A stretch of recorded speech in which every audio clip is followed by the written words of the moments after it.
Okay, hey guys, I'm Tree. I'm just going to show you how I render the wax from my beehives. So if I have a frame, but you can still see the light through it, I put this back in for the bees. As long as there's light. Once it's dark, there's a lot of casings in there, or you can't see the sun through it, then I will take it out of production. So this one here will still go back into the hives this year, and then they will fix any of the broken or little damaged cells. So this one is not going to go into the melter? This one's not going to go into the melter. Okay. Okay, so that's out. However, this one here has had an incident with wax moss. So even though you can see the sun, there's a lot of air conditioning throughout the frame. This one here I will be putting into my wax melter. So I have a solar wax melter that I use. It's time consuming, but it's fairly easy to use. Okay, let's go over and look at that. Okay, this is my solar wax melter that I used. I was given, or I guess I bought it off of my old mentor who used to be from Holland, and he's the one that taught me back in the bees in the early 2000s, I guess. But anyway, it's a piece of glass. It's wood construction. However, the inside has a metal insert. So he used to do a lot of beekeeping. That was his business, and he would fill this up with the wax from the frames, and then it would actually come out, once it melted, it would actually come out the side spout. We're going to have some of my girls here because they can smell the wax. But I don't use it like that because I don't have enough wax at any one particular time. So as you can see here, this is the wax that came out of the frame. So all I would basically do is put my frame inside, and then in a matter, depending on how hot the day is, the wax will get softened, and I will then use my hive tool to get it off the frames. So this will go in after we're done talking here. But what I did inside here, I have those aluminum serving trays that you get when you're at like a smorgasbord or whatever kind of thing. Catering trays. Catering tray, thank you. And then inside of it, I have a wire mesh. I don't know what gauge of wire that is, but I put that on top, and as you can, and then I also put a piece of whatchamacallit, I don't know what you. Is that like a handy wipe? It's kind of, but it comes on a roll, so it's like for. Is it a shop paper towel? Like a shop towel, correct.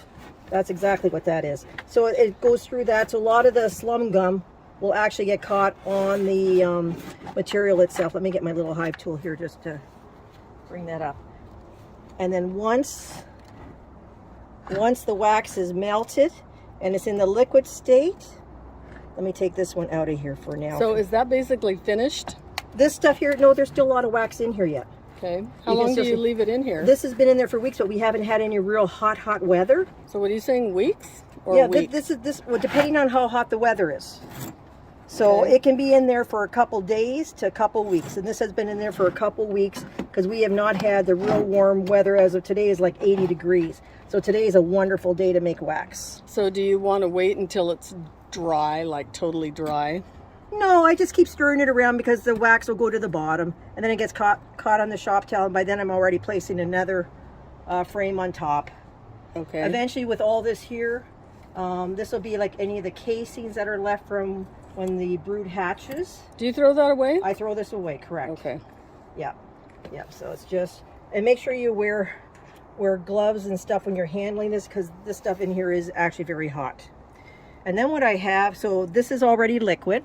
So what I do is I have a little dedicated sieve or screener, and I save my sour cream in whatever containers, and I just plop it on here. So this will actually get rid of a lot of the larger things as well. It won't be totally clean, but it'll be almost like 75% clean. So some of the slum gum will still be in there, but that'll sink to the bottom. So that's about all I'm going to get off of this tray for now. And this one here, what I can do is place this stuff inside this tray here so that it can go and melt, and I can put that one all the way back into the base again. So I can come back out again later. You can see there's a little bit of honey probably in here as well. So it's kind of messy, but it sure smells good. and the bees like it. So I'll just scrape all this out. Make sure if you put the foil trays in, they don't have any pinholes in it, or you'll have wax everywhere. And honey. And honey, yeah, yeah. So I'm just kind of scooping it out. This I would actually basically, most of the time I would wait till the evening when it's already set again, and I would just take that whole chunk out, because the foil will bend a little bit so you can get it out quite easily. And then I would just put it in another tray, and tomorrow this will be all ready to get put back in through the other sieve. Okay, so at night you're going to pour that bottom tray into the strainer? It'll be solidified. Oh. Tonight, but I would just chop that whole piece out. Oh, you're going to chop the piece out. Yeah, it would just break out of the foil pan. So it's a lot easier than now. It's a lot easier than now. Yeah. Then you'll strain it again? Then I will melt it again. Okay. And then I put it through the strainer. Okay, so it gets 2 melts. Basically, at least 2 melts. Okay. And how do you know when it's clean? Is it clear? It's yellow. Or It's yellow. Just all it's yellow. Yellow opaque. Okay. Yeah.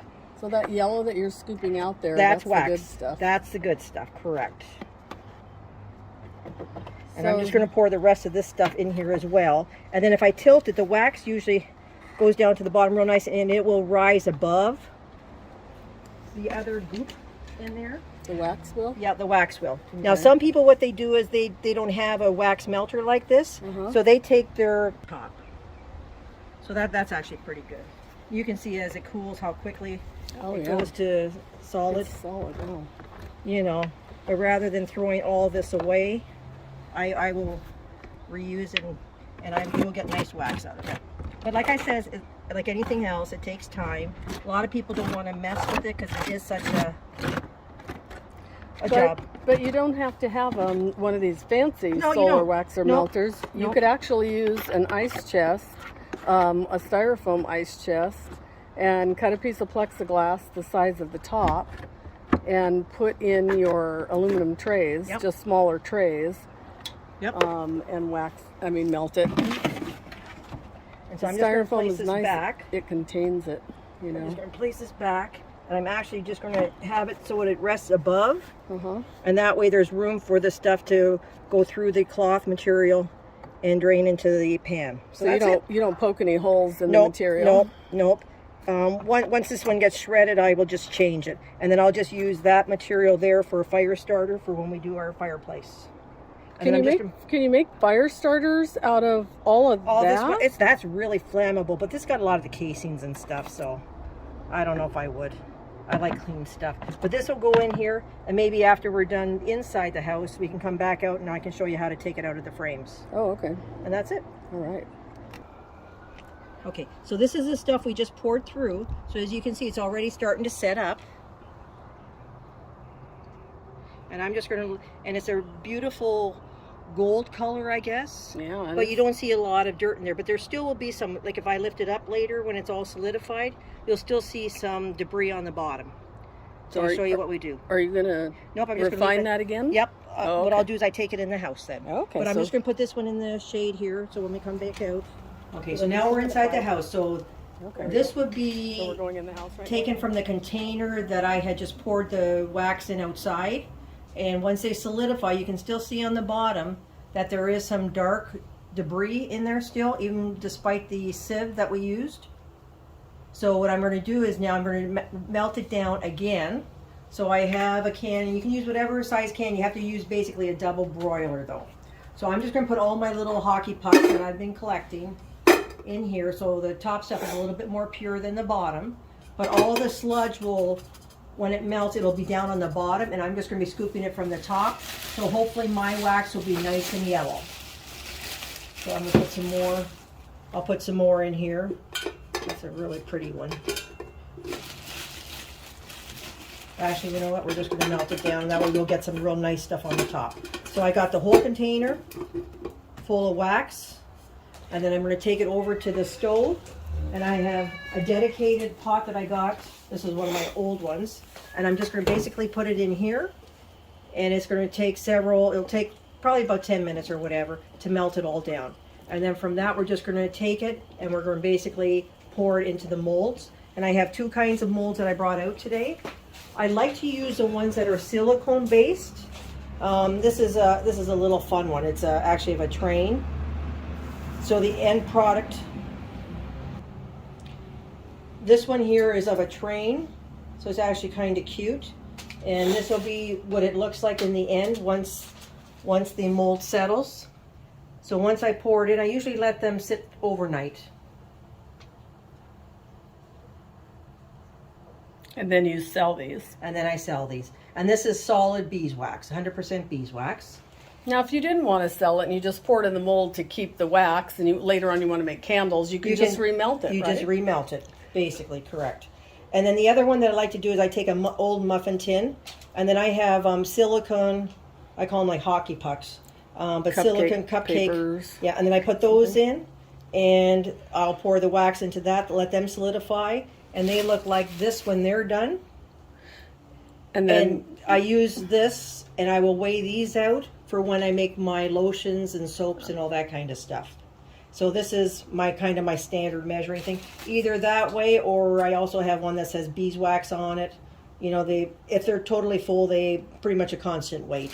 And then why do you have this here, this foil? Oh, just so if I drip any wax, it's not all over my cutting board. I can just throw this away after. Oh. And I put down a tarp Uh-huh. because no matter how careful you are, you always spill some. So it just makes life easier in the end to clean up. So let's cover this safety aspect of melting the wax. You know, some people think that they can just heat it up on the stove. No. But you don't want to do that because beeswax is very flammable. You could end up with a good fire, and you could get burned. Actually, in here I have 2 fire extinguishers, even in the house. And you should have a fire extinguisher around this. Wax is very flammable. Now, some people melt their wax in a crock pot. Have you ever done it that way? Nope, I don't have a dedicated crock pot. And you can already see in the bottom part's already melting in there. Okay. So it doesn't take real long, but it will take some time. And a lot of times what I do is if I have a lot of wax, I melt it down into my little muffin tins, so that I have all kinds of those for depending on what recipe I need to use, and I usually weigh in grams. So I have a little digital scale so that way all my items that I make are all consistent. So can you add more to that? I can add more. I can put the last one in there too and just melt the whole thing down because that train takes a lot of wax. Where's that one that you took out? Did you put that one in there? The one you just took out of that you No, poured into that's thing? still back there. That's That's still back there. Yeah, so I can put the other ones in here too. You can just melt down the whole thing. And that way then I don't have to process again for a while.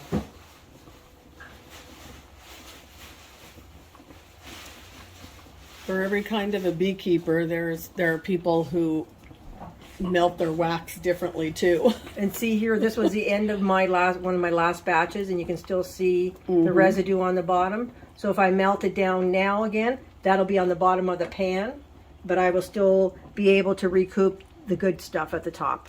So I'm just going to melt all these down here. So this is all the wax that I've been able to accumulate over the past few months. So you don't get a whole lot, but it's, to me, no use wasting. Yeah, no use wasting it.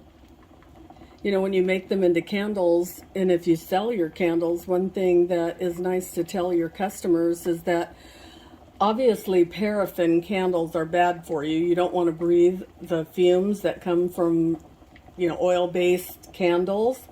And I read that beeswax candles actually clean the air. Yes, they do.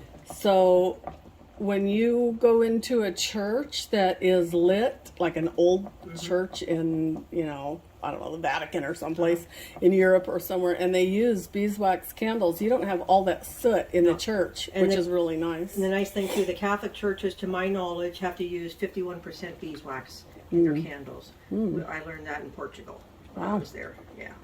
I don't know if they do that over here in the States too, but over there, they're 51% beeswax. And also, beeswax candles don't drip. They burn clean, and they do that, whatever, for the air. Filter. Yeah, well, filter, but there's another word that they use. What are you talking about? The beeswax filters the air. Yeah. Filters, cleans the air. Kind of like people say that house plants do that, you know? Yeah. And you can use whatever, like you can use a smaller pot just as long as there's enough room around it that there's actually the water that's able to boil without boiling over. You don't want, and you want your tin to be heavy enough that it sits in there. Sometimes if I only have a little bit of wax, I actually have to close pin it to the side of the container or hold it with my tongs till it melts. Never put it in the microwave. No. To melt it. Okay, now they're starting again. Let me see if I have a chopstick. Oh, there I have.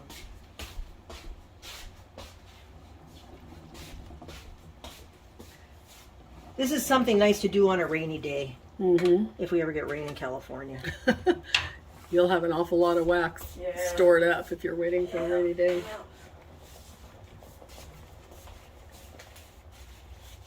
And I mean, you can also buy, if you want to make something with beeswax, so you can see the melted wax down there. But you can also buy beeswax.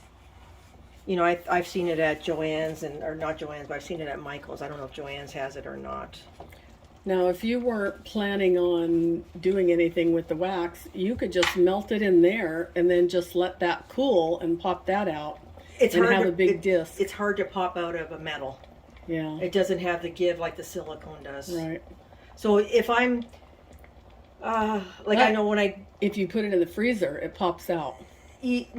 It's still difficult from a metal container. Probably because it has the little grooves in it. Yeah, it's hard. If I do my sour cream containers and whatnot, I put those in the freezer to solidify.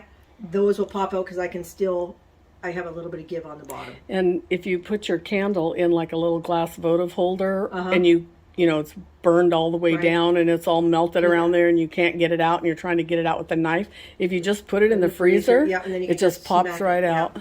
Yeah. Or a lot of times too, if I have it on my tin foil, like if I really spilt a lot, I just put the foil in there and it just cracks. It's like peanut brittle. But how long did we put this in there? Maybe about 5 minutes, maybe? So, I mean, it's getting there. It's about halfway. Okay, we'll push pause and wait until it melts. Yep, there you go. One other method I've seen on YouTube is where they put water in the can with the wax, and then they let that cool, and all the dirty part is on the bottom, and you take like a knife to kill the sludge or whatever. Yeah. So what were you going to say? Also, a lot of people do it that way, but I still put it inside another container. Yeah. Like I would have this can here with the water in it, inside the pot with the water. Yeah, that's a good idea. You know, it's still because you don't want it to spill over onto your flame. And then you'd have to get out the fire, the marshmallows. The fire extinguisher. You got it. Yeah. Coming along. Yep. So I mean, it's getting there. It's getting there. Wax soup coming up. And then the thing is, once it's all melted, the other thing too is not to stir it up so much. That way the solids and sludge stay to the bottom. And then when I'm at the very bottom of the container, I just wipe that out with a paper towel, and then we'll use that as a fire starter. So nothing really gets wasted. It's getting there. It's about halfway. Okay, the wax looks like it's about halfway melted now. So it'll still take probably about another, 5-10 minutes yet for it all to be melted. Okay, we're here. It's almost underneath the surface, not quite done yet. So we're going to still wait probably about another 5 minutes or so. Okay, it looks like most of our wax is melted. So I'm going to be taking it from the stove. And then I have a cutting board over there. I'm just going to place it on. So you're putting gloves on so you don't get wax on your fingers? Yeah, and then I'll wash the floor after we're all done. So we're not slipping and sliding all over. Are you putting pot holders or what? No, I'll just use my little tea towel and stuff to get it over there. Okay. So I just turned the stove off. Watch out, because this is really hot. Actually, I'm going to move this guy over here a little bit. I'll bring another board for him and put my hot one on there. Okay, so here's my hot dish. I'm going to put my mold on top of a board because I don't want it to be jiggling for about 24 hours, and that way then I can move it elsewhere. Oh yeah, I guess you should pour it wherever you're going to let it sit for 24 hours. Well, that's why we're putting it on a cutting board. Oh, then you can move the cutting board somewhere. I can move the cutting board. I'll just put it in my other room, and then tomorrow I will unmold them.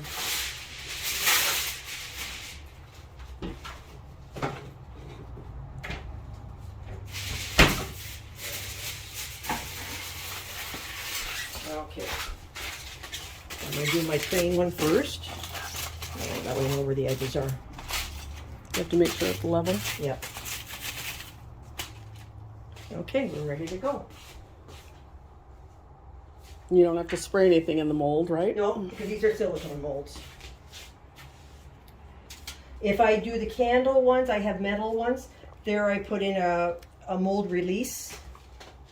Now I'm not going to try to stir this up. I'm just going to be bringing it over by ladles. And I just want to make it sure it fills everything nicely. So this should be nice, clean wax. So it should be a beautiful yellow when it's done. I can just smell that. And like I said, you can use any kind of mold, preferably the silicone ones. If you're making candles, you have to have the candle wick inserted first. And I'm just going to fill it up to the top margin. So if you were to sell that train, what would people be doing with it? You don't have a wick in it, nope. So it's just decoration. And how much would you sell that train for? I was selling them for $25, but what I should probably do is actually weigh it and see how much wax is actually involved in this, because that was several years ago. So it basically costs the same amount as honey. It's $1 an ounce, right? I don't know what the going rate now is. Were you selling it for $1 an ounce? No, I was just selling it for the whole thing because of the time and everything and how much wax is in there. So they're probably getting a good deal when it was $25. Mm-hmm. Okay, so we got 2 of the 3. I'm going to go to the coal train next. There's the coal one. So this uses up a fair bit of wax. But the beauty is like if you don't have a need for a train for a couple of years, you just melt it back down. That's right. Never goes bad. Just like honey, lasts forever.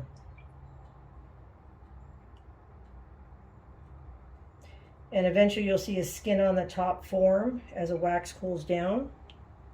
If you wanted to speed it up, you could put it in the freezer, but I don't. I would just let this sit on the table and remove it right before dinner tonight. I was going to say, where are you and Carl going to eat tonight? We're eating here, but this one here. I know, it's St. Patty's Day to top it off. Oh, you're making corned beef and cabbage, huh? Yep. That looks like you're making enough for a crowd. Yeah, I got the neighbors coming over. Today's my niece's birthday. Ah. Born on St. Patty's Day.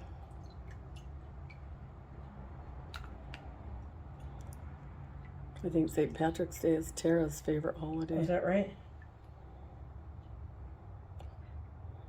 Ever since I told her she had Irish in her. And any of this extra wax that's on top of here, I can scrape that off at the end and just put it back in the container and just melt it down again. Right.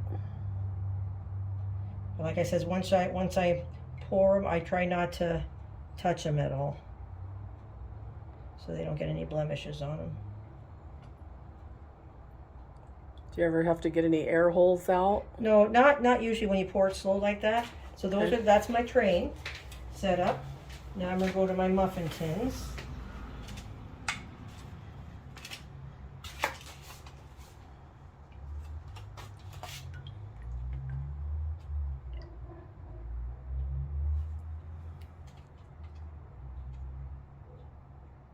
And then this is what I use when I make my dog balm and my lip balms and my soaps and my lotions. I have this size, and then I have the mini muffin ones.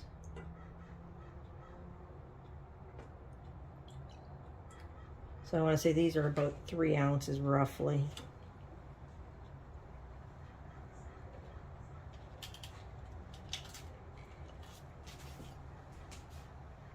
Like I said, everything I do, I just use a digital scale and weigh everything in grams. So is there anything else you want to tell them before we turn off? No, that's pretty much it. Pretty straightforward. We'll let them ask you questions if they have any questions. Yep, that's fine. All right. Okay. Well, this was fun. Another fun day at Tree's house. At least we're not making cheese today. I know. All right. We'll sign off then. Thank you, Tree, for... Yep, you're welcome. This was fun. See you later.